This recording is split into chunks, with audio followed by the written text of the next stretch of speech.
we're continuing. It's part 3 of our First Things First series. Has everyone been enjoying it? Yeah, I've been enjoying it. So if you haven't, I'm very sorry, but I'm going to keep going for as long as it's enjoyable. Don't really come and talk to me if you haven't. But we did in week 1, we talked about how Jesus stood up and he said, I am the bread of life. And we talked about the fact that he did that during the Passover. He did that to say, hey, I'm everything you're ever going to need and I'm fully capable of satisfying you. Then last week we talked about the fact that during the Feast of Tabernacles, another Jewish feast, he stood up and he said, I am the light of the world. And it was right around the time when they were remembering how God had led them through the desert and had promised to dwell with them and had been a light in their dark night. And we talked about how Jesus is a light in our dark night. Today, we're going to continue on and we're going to look at John 10, verses 1 to 10. So if you want to find those in your Bible, John 10, verses 1 to 10. And we're going to talk about the fact that Jesus said, I am the gate. I am the gate. So, let's have a look. Have they found it? John 10, 1 to 10. I'll start reading because I was asked this morning for my Bible verses and I got sidetracked and so they still don't have them. I'm sorry, guys. All right, John 10, 1 to 10 says this. Very truly I tell you, Pharisees, anyone who does not enter the sheep pen by the gate but climbs in by some other way is a thief and a robber. The one who enters by the gate is the shepherd of the sheep. The gatekeeper opens the gate for him, and the sheep listen to his voice. He calls his own sheep by name and leads them out. Isn't that an encouraging thing? Ever feel insecure, insignificant, like you don't matter, like you're not seen? Well, guess what? Jesus knows you by name. So he calls them by name and leads them out. When he's brought out all of his own, he goes on ahead of them and his sheep follow him because they know his voice. But they will never follow a stranger. In fact, they'll run away from him because they don't recognise a stranger's voice. Jesus used this figure of speech, but the Pharisees did not understand what he was telling them. In verse 7 it goes on and it says, Therefore, Jesus said again, Very truly I tell you, I am the gate for the sheep. All who have come before me are thieves and robbers, but the sheep haven't listened to them. I am the gate. Whoever enters through me will be saved. They will come in and go out and find pasture. The thief comes only to steal and kill and destroy, but I have come that they may have life and have it to the full. And isn't that the message we need to hear today? Yeah. In our world, the thief comes to steal and kill and destroy, but Jesus came that we could have life and have it to the full. All right, so what did this mean to Israel at the time? In this series, what I've been trying to do is to give us a picture of the context that Jesus was speaking in, because it's easy for us to go, wow, okay, you're the gate, Jesus. I kind of get it, but it's sort of, we don't really have a frame for it, do we? We don't have a framework in our definitely not in our community where we're not sheep herders. Anyone here a sheep herder? Right? But in the day that Jesus spoke this, it actually had a whole depth of meaning. And so I want to give us that framework. So what did this mean to Israel at the time? So Jesus' comment, I am the gate, held significance in 2 ways at that time for the Jewish people. The first was that the time that he said it was the Festival of Dedication. Now, the Festival of Dedication was one of their newer festivals. You will not find it written about in the Old Testament. And the reason that you won't find it written about is because it's actually the Feast of Hanukkah. So you would have heard about that on Friends, if nowhere else in this world, right? The Feast of Hanukkah. Now I'm picturing Ross from Friends in like an aardvark costume. But yeah, anyway, back on track. So the Feast of Hanukkah happened, it first happened in 168 BC. So 168 years, give or take, before Jesus came, what happened was that there was a king, a foreign king, he was of Greek descent, called Antiochus Epiphanes. And he came and he conquered Israel, and he did what has never been done in Israel before, and it was considered the thing of the greatest horror to them.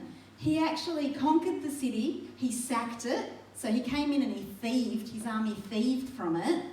And then he brought an altar to Zeus, and he set it up in the middle of their temple. And then to that altar, he brought a pig, and he sacrificed the pig and desecrated the temple. So this is about the worst thing that can ever happen to the Jewish people. Basically, what happened for them, from their perspective, was so bad they couldn't even imagine it. Because first of all, in the temple, no foreigner could set foot beyond the porch. They would defile the temple just by setting foot in it. He walked into the innermost part, not the most holy, but there was an outer court, a holy place, and a holy of holies. He walked into the holy place as a foreigner and defiled the temple that way. He robbed all the treasure out of the temple, and then he brought a pig, which is an unclean animal, which again defiles the temple, and he sacrifices to a false god. He basically decimated their faith in one go. It was the most horrible thing that could happen. And if that had happened and Israel hadn't risen up against it, who knows what Israel's story would have been going forward. But at that time, there were 4 brothers. They were called the Maccabees, and they were passionate for God, these Maccabees. And so, you know what? They just went, you just desiccated our temple, and that's not okay. They led a revolt, not a result. They led a revolt, and they forced him out, and they tore down the altar to Zeus, and they rededicated the temple. And this revolt went on for a fair amount of time. I think 3 of the 4 brothers died during the revolt. It was a really full-on battle that they fought. And they came in and they rededicated the temple, and they relit the lights. And so Hanukkah is celebrating the fact that they're fighting this battle, and they didn't have quite enough oil to keep the menorah lit, but there was a miracle in there, and it kept burning for 8 days longer or something like that. I haven't read up on that, so you guys go and Google and read up on that. But basically, they had been robbed. They had been robbed, and it was a new wound in their collective culture. And what's more, the Maccabees started up, I'm not going to use all the names because there's heaps of names, but the Maccabees started up a new kingship, a new ruling in Israel at the time, which went until 63 BC. What happened in 63 BC, I hear you ask? Well, in came the Romans and conquered Israel, and there they stayed, and here is Jesus. So for them, all of this is not, it happened way back when. All of this is, hey, someone came in and they did the worst possible imaginable thing to us, and then the Maccabees came and made it right, but now we've got someone else trying to steal our culture, trying to steal our faith, trying to steal our very land. Yeah. And so for them, for Jesus to say, you know what, anyone that doesn't come in the right way is a thief, they would have been hanging there going, yeah, we're surrounded by them. We're overrun with them. We're under the thumb of them. So Jesus has immediately got their attention. He's immediately saying to them, wait a minute, you're speaking to what's happening in our circumstance today. There's a thief coming in to rob us. I have to skip through on my notes because I didn't use it. So he's talking about robbers and coming into the sheep pen the wrong way, and he actually was drawing a really strong line from the pain of their past to the promise of Messiah. Because what they would be saying to themselves and what they were saying in their culture was, when the thief comes, when the conqueror comes, we remember we have a promise of Messiah, and we're looking for him and crying out to God for him, hoping that he'll be soon sent. So here is Jesus saying, I'm the gate. What do you think that would have said to them? I'm the Messiah. I'm the one that's going to come and keep the robber out. I'm the one who's going to show you how to enter the right way into relationship with God. So that was the first thing that it would have meant to them. The second thing that it probably meant to them, and that we actually I didn't know until I started investigating, but we probably don't know, is that all the way through the festival of Hanukkah, they read Ezekiel 34. Now, I am not going to read Ezekiel 34 out to you today, but can I encourage you, go and look at it and read it, because honestly, it is my most favourite passage in the Old Testament. It is an amazing, amazing passage because it's God talking all about how the shepherds of Israel haven't been good shepherds, haven't done right by their sheep, have only looked after themselves and not looked after the people that God sent them to look after, and therefore God himself will come and send his servant, and the servant will look after the sheep for him faithfully. So they're reading that all through this festival. They read Ezekiel 34. And along comes Jesus and says, I'm the sheep. I'm the one you're looking for. Oh, sorry, not I'm the sheep. I'm the gate. I'm the one you're looking for. So I'm going to read one passage from Ezekiel 34, verses 15 and 16. And God's just cried out that his sheep haven't been cared for by the shepherds of Israel. And he says this, I myself will tend my sheep and have them lie down, declares the sovereign Lord. I will search for the lost and bring back the strays. I will bind up the injured and strengthen the weak, but the sleek and strong I'll destroy. I will shepherd the flock with justice. He promises to send his servant to gather and protect the sheep. This is the chapter that they're all reading during the festival, and in the middle of that, Jesus stands up and he says, I'm the gate for the sheep. I'm your entrance to safety. Yeah. I'm the one that's going to make a way for you. He wasn't just giving us a nice word picture, he was answering the cry of their heart. He was saying, yes, I know you've been robbed and oppressed, and once again you're being oppressed. And I know you're waiting for a shepherd who'll make it right. And here I am. I'm the shepherd. I'm the gate even that allows the shepherd to come in. I am the gate that gives you safety from those who are trying to attack you. So he's saying in the midst of everything, Jesus is the gate and we can come into him through his sacrifice. So my second point today is Jesus is the gate. And when I've read this statement by Jesus in the past, I have always thought that what he was, like when I picture it, I always thought what he was saying is that, you know, if you have a hillside, a beautiful green hillside, and there's a pasture there, there's a paddock, right? Everyone else picturing a paddock, nice green hillside, lots of open space around him, and there's a gate. It's like one of those rickety old little kind of a picket fence sort of thing. And Jesus just stands there and he opens the gate and the sheep can come in and they'll be safe from the roaming lions around the hillside. That's what I pictured when I heard that in the past. But then I investigated and I discovered that that is not where the sheep pen was in ancient Israel. Anyone know where it was? No? Good, I'm not the only ignorant one. What'd you say? It was in their town. It was in their house. So what they would do, totally different picture, what they would do is that basically there would be a courtyard in front of the house that would have a wall surrounding it, and then the sheep would all come into the front courtyard and that's where they would sleep at night and be looked after. And then along the top of that wall there would be briars, what they call briars, which is basically nature's very own barbed wire around the top. And they would place the briars around the top to keep people from climbing the wall and getting in. And therefore, the only way in and out of the house was through the gate. And Jesus is saying, I am the gate. Little sheep, if we're going to go in through the gate, guess where we're being invited to go? Into the Father's house. We're being brought in as part of the family. Jesus is saying, I'm the gate. He's saying, I am your way in. I'm the way that you come in.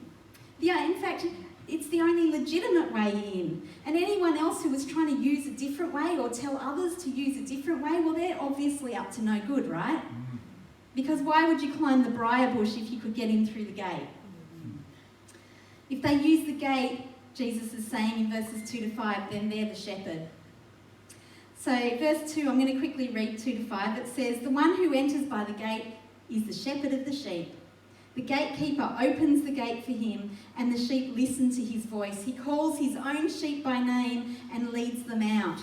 When he's brought out all of his own, he goes on ahead of them, and his sheep follow because they know his voice. But they will never follow a stranger. In fact, they'll run away from him because they don't recognise a stranger's voice. Jesus was saying here, I'm the way in, the sure and true way in. I will never refuse you entry. You won't be injured coming to me if you just come, or coming to the Father if you just come through me. I am the way in. I'm the protection that you need. He's the gate around us. He's keeping us safe from an enemy that would love to consume and attack us. Jesus is the gate, the way into relationship with God. He gives us a picture of what that relationship could look like through his words. We're known by name. How exciting. We're personally led into our future. He leads us out. We belong. We're all his own. He goes ahead of us so that whatever we encounter, he already prepared for. You know, I loved what you said today, Lisa. It was just so good. Stay in the here and now. And you know what? We can feel safe staying in the here and now because he's already prepared our future. Yeah. He's the gate. He's also the shepherd. He's going to lead us out. His sheep follow because they know his voice, it says in that verse. And do you know, another thing that I read was that it wasn't just one shepherd's sheep that got kept in a house or in a courtyard. There sometimes were 5 or 6 flocks that all went together, depending how big the family or whatever was. But every morning when the shepherd walked to the gate, and they stood at the gate, and they would open the gate, and they'd go, "Come on, Blackie, come on, Fluffy, come on, guys, come on, everybody out." Only that shepherd's sheep would go out because they had trained them to know the shepherd's voice.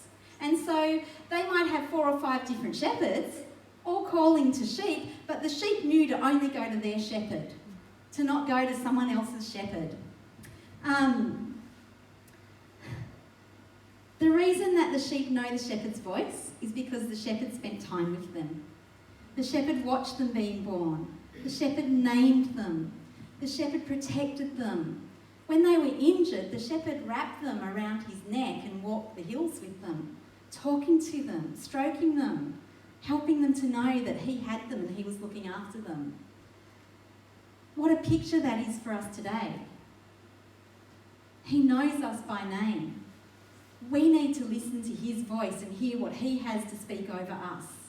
We need to listen to his voice when we're injured and we're hurt and allow him to carry us on his shoulders and hear the plan that he has for our future and instill hope in the place where fear could have reigned.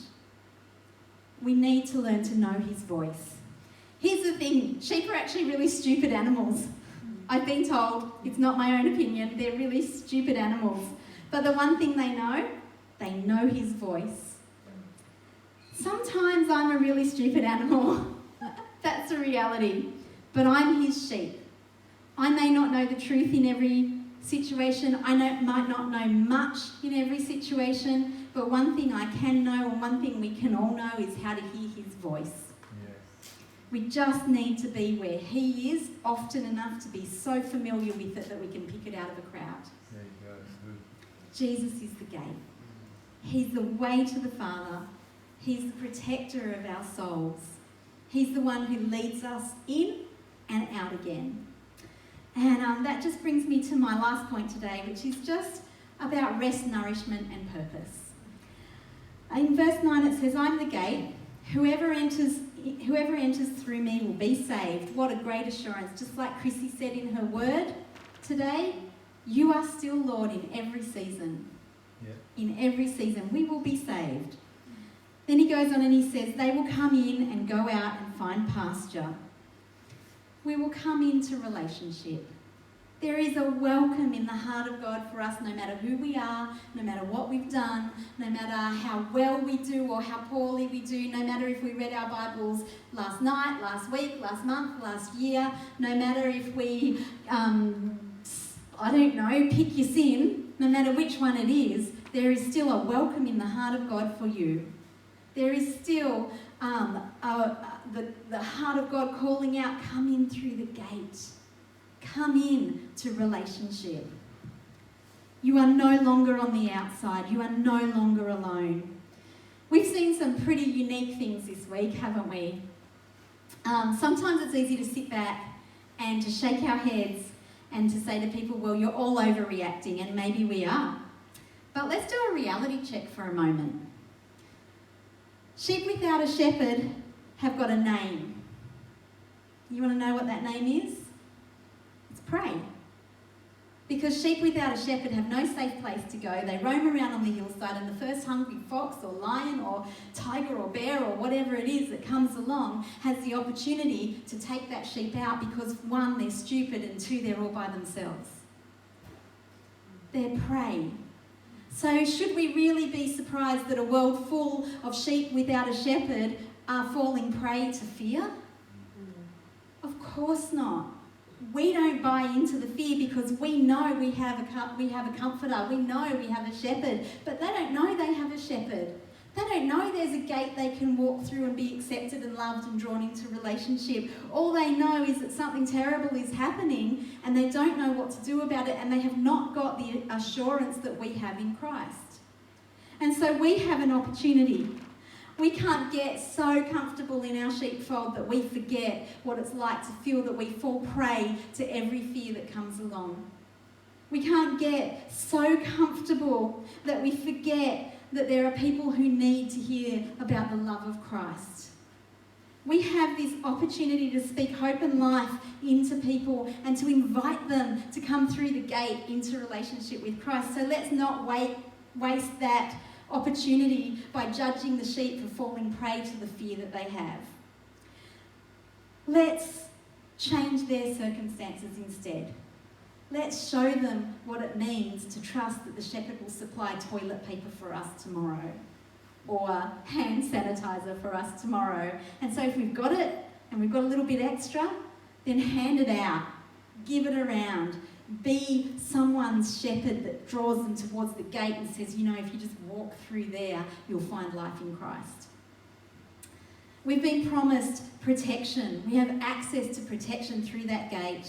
And we can be fearless because Jesus is our gate, because he stands in the way of predators and thieves. We can go in and we can rest and find comfort and healing, and I think we should do all those things. I'm not saying, hey, give yourself so much for the community that you drain yourselves dry. I'm just saying we have so much more than we could have ever asked or imagined, and so therefore we know we'll be cared for by him, and rest in that and help someone else to find rest as well.